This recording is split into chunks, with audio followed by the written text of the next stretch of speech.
I greet you all in the mighty name of our Lord Jesus Christ. Today, as we meet again and spend some time in a word, I believe that you are swimming in the blessing of God. So today we're going to look at the trials of Jesus that he had before the Jewish court. And then next time we will look at the trials of Jesus before the Roman court, Roman officials. He had 3 trials before the Jewish court and also 3 trials before the Roman officials. And we are in the book of John 18 from verse 12 to 27. Remember, as we set the scene, we have Jesus in the Garden of Gethsemane, where he will be arrested and then taken for trials. We're going to pick up from there. And we said last time that as he was bound, arrested violently by a detachment that was made up with the temple police, with the Roman soldiers. You know, the temple police have tried a few times to arrest him and they couldn't. He came back, report to the Sanhedrin that we couldn't arrest this man. But so this time the Sanhedrin had to make sure. So they sent the temple police with the Roman soldiers to arrest Jesus. And Jesus will complain and say, why do you come to me as if you're coming to arrest a robber or a criminal, with swords and clubs, this type of weaponry. And I was teaching openly. I didn't break any law. And Roman law, Jewish law, why do you come and arrest me like this? And they couldn't answer him. So from there, they took him straight to Annas. Annas is a high priest. It's a former high priest, but who was still behind the high priesthood because he was very famous. And all the Jewish looked up to him. He was an old man. And but who the one who was currently the highest, so they legally put the high priest by the Roman government was Caiaphas. That's where Jesus will go next, but first he went to Annas. So we picked that story up from John 18 from verse 12 to 27. So Jesus is in the Garden of Gethsemane, come and arrest him by force, and then they take him to start his trial, bound, chained up. They start beating him up already. So we pick that story up from verse 12. Then the detachment of troops and the captain and the officers of the Jews. It's believed that the detachment of troops is about 300 men normally, but we don't believe that all crowd came to arrest Jesus. But that's the term means that the detachment has available about 300 soldiers, Roman soldiers, and the captain and the officers of the Jews. The captain, that technical term means, an official or a leader of 1,000 soldiers. So you could see that really some high official came. This was well planned. They needed to deal with this guy who was becoming very popular and making them very uncomfortable. They knew that if this movement continued, they will be unseated. There's going to be a mass rebellion, and the Sanhedrin will be by arousing the crowd, the Sanhedrin might be overturned. So they could feel that the momentum was building. Remember that the Sunday, the prior, what we call the triumphal entry, Jesus sitting on a donkey, he will enter into Jerusalem and the people will be chanting Hosanna in the highest. So blessed is he who cometh in the name of the Lord, Hosanna. So they already could feel that now, and it said many times that after Jesus did a powerful miracle, they would try to put him on the they tried to put Jesus as king. The people, the mass. There was no vote, there was nothing, no Roman. It's just pure mass movement. Just the people. It was so popular that the people could have taken him and just put him as their king or their leader or their ruler. So the Sanhedrin, which was the power in the Jewish community, especially in Jerusalem. They felt that the threat, so they needed to kill. It says even by plot, they say even by trickery, we need to take this man out. We need to make sure that he's gone. So they took a reinforcement. Verse 12 of John 18, then the detachment of troops and the captain and the officers of the Jews arrested Jesus and bound him. And they led him away to Annas first, for he was the father-in-law of Caiaphas, who was high priest that year. Anna was a high priest from 6 AD to 15 AD. And then immediately after him, his son-in-law will be high priest from 18 to 36 AD. It was a 3-year gap there. And then after that, Anna's sons, 5 of them, will succeed him. And then his grandson. You could see how influential the man was. A lot of money, they get the money from the offerings, the people that comes from all over during the festivities. Money exchange, they come, they need to have one currency. And people come with all types of currency from all over the world to the festivities. And the temple was kind of a bank. Make sure that they when you bring an offerings, make sure that they check. And they tell people not to bring the offerings anymore. Leviticus laws that's talking about the types of offerings that don't bring a lame animal or unblemished animal and stuff. So they were selling animals in the temple precinct in a women's court. So all that money, the tables that Jesus changed because it became a business and then a very ripping people off type of business. So this guy was very, very, very, he was the power behind. He was not the actual high priest, but they went to him first to show that he was the man behind the high priesthood. So they led Jesus away to Annas first. And the other account in the gospel that don't talk about this, John talks about it. That's why I jump on it first. And he was the father-in-law of Caiaphas. Annas was the father-in-law of Caiaphas. Apparently they stayed in the same residence, Annas and Caiaphas.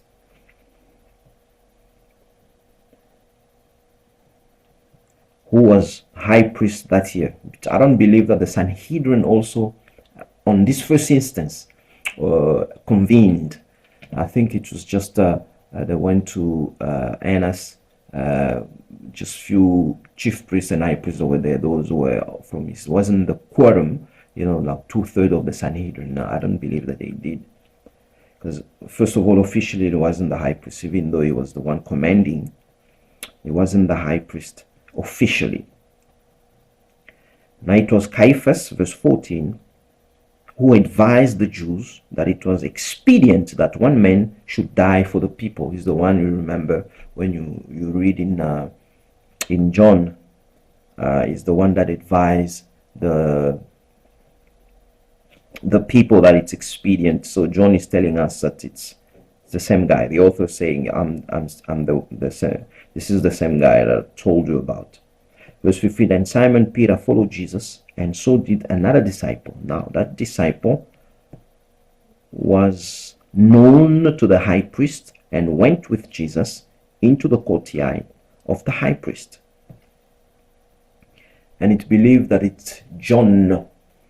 John, we don't know how acquainted he was with the high priest, because John was Jesus' disciple, and the high priest and the whole Sanhedrin was antagonistic to Jesus' movement. So I don't know how that slipped in there, because John was one of the 12 and one of the 3 in the inner circle of Jesus. So he was pretty close to Jesus.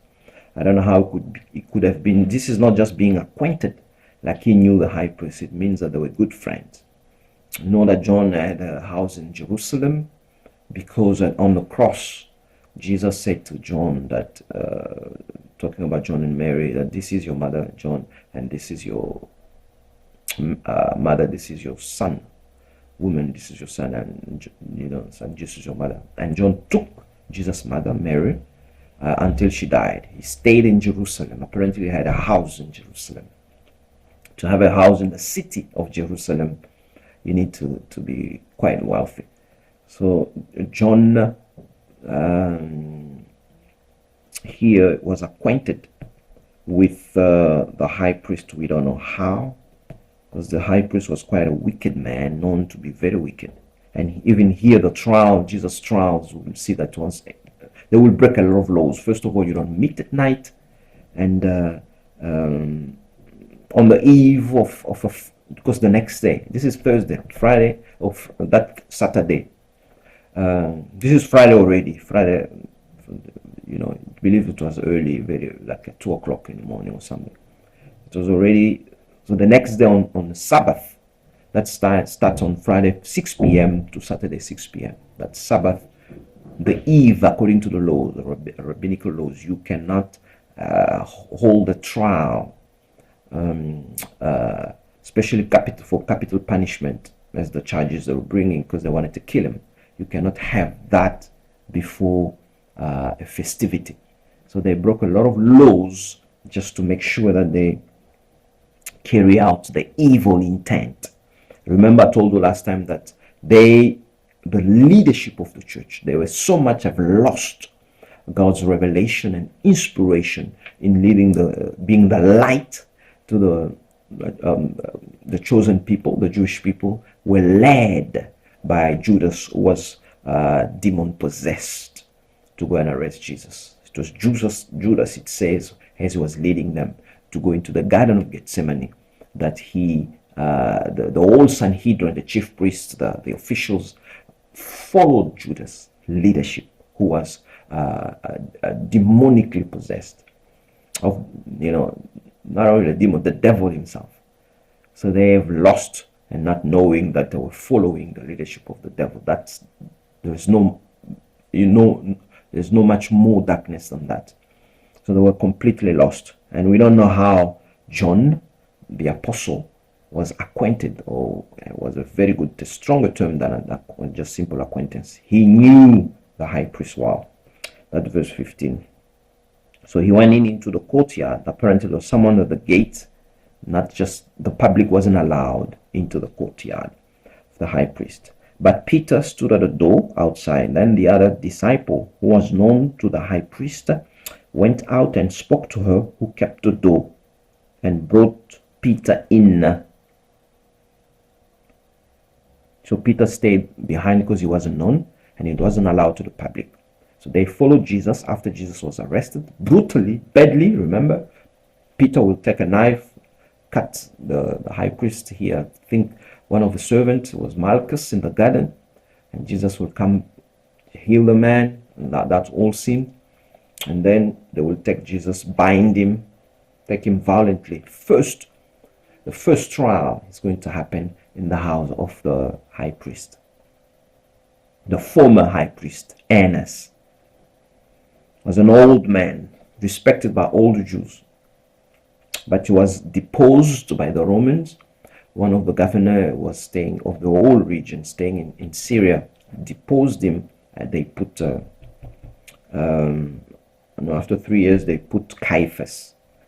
The high priesthood was in their hands already during the time of Herod the Great. They were controlling the high priesthood. It wasn't done according to the law of Moses anymore. Aaronic house, like it's following that lineage, and you have to have some qualities and qualifications for you to qualify, but it was in the hands, in the political power, whoever was ruling and whoever had money. So you could see it lost already its spiritual weight. Brought Peter in, 17. Then the servant girl who kept the door said to Peter, "You are not also one of these men's disciples, are you?" He said, "I'm not." First denial. Now the servants and officers who had made a fire of coals stood there, for it was cold, and they warmed themselves. And Peter stood with them and warmed himself. The high priest then asked Jesus. So now they're talking about what's happening inside. This was happening outside in the courtyard. And now what's happening inside with Jesus. Jesus answered him. Then the high priest, this is the former high priest, Annas, asked Jesus about his disciples and his doctrine. And this is very weird because you are arresting somebody without having studied the case, who he was and what was he. Because what are you going to charge him for if you already don't have done your investigation on him and have a strong case against him? What charges are you going to bring? Because if you don't know his doctrine or his disciples, his whole movement. So this was already a question that sounds funny, and Jesus is not going to answer because you should have known everything about me. How come now you're asking me a question about my disciples and my doctrines?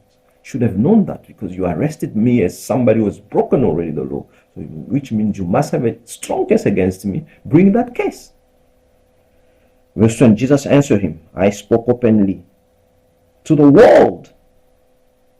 So go ask the public. You are experts, should have known this. You've got investigators, you've got lawyers and all of that. This is the Supreme Court. You guys are magistrates. How come you asking me that? I spoke openly to the world. I always taught in synagogues and in the temple where the Jews always met, and in secret I have said nothing. The demeanor of this man showed what type of a person he was. When we will go to the trials before the Roman officials, you will see that Pilate will have a big issue with Jesus' demeanor. He wouldn't know how to behave because the man was just superior in every way. His ethics, his way, his posture just bothered the man. His authority, the power that he carried. It wasn't actually it looked that the tables were turned. They were before the judge of the nations, the one who will come and judge the universe. He wasn't the one in front of them being judged. They were the ones in front of him. Their actions, their righteous, their motives were judged against the righteousness of God, the rules of God, spiritual laws. This is the King of Kings. This is the man who, to Pontius Pilate, he would say that, don't you know that I can call on to legions? He had that type of resources available, but he kept quiet, did not say anything to fulfill prophecy. Sometimes when I study what Jesus has done and how he did it during these trials, it says a lot about what kind of a man he was. Extremely well trained by God. Extremely well trained. I spoke openly to the world. I always taught in synagogues and in the temple where the Jews always met. In secret, I have said nothing. Why do you ask me? Ask those who have heard me what I said to them. Indeed, they know what I said. And when he has said these things, one of the officers who stood by struck Jesus with the palm of his hand, saying, Do you answer the high priest like that? Jesus answered him, If I have spoken evil, bear witness of the evil. But if well, why do you strike me?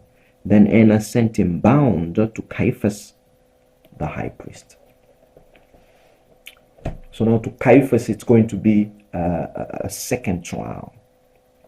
This is the first one, interrogated by Annas. And down when Annas doesn't find anything, he's going to send the same night, which was first of all illegal to convene at night for special capital punishment, any kind of trial. This is a criminal one. They want to kill the man, and so to convene it at night already, it's illegal. So they are, he's going to try all in means. Annas, it's not going to work. Apparently, on the other, it's a big mansion. On the other side of the house, that's where the actual high priest Caiaphas resided. So they're going to send Jesus there after the first trial. They couldn't find anything, and they're going to send Jesus over there. And then from 25 to 27, it's going to talk about Peter's denial. Now Simon Peter stood and warmed himself. Therefore they said to him, You are not also one of his disciples, are you? He denied it and said, I'm not. One of the servants of the high priest, a relative of him whose ear Peter cut off, said, "Did I not see you in the garden with him?" Do you think that this one had motivation? Because he's the relative of the one that in the garden Peter cut, the officers, he cut his ear. He said, I recognize you. You were in the garden and you cut my, I don't know, my cousin or whatever, cut his ear, cut it off. He denied it the second time. I'm not. One of the servants of the high priest, a relative, Peter, then denied again, verse 27. And immediately a rooster crowed. A rooster crowed. 39. I'm going to run. Then they led Jesus, verse 28, to Caiaphas, to the praetorium. And it was early morning. So this is the third one that they will convene. Early in the morning. But after that night, after Annas, they will go to Caiaphas. So Caiaphas, they're going to convene twice. They couldn't find anything. They ran to Caiaphas to continue, try to see if they're going to, because legally, that's where it needs to be. The trial needs to take place to someone who the Romans legally recognize as the high priest. So we can pick that up from Matthew 26, 57 to 68.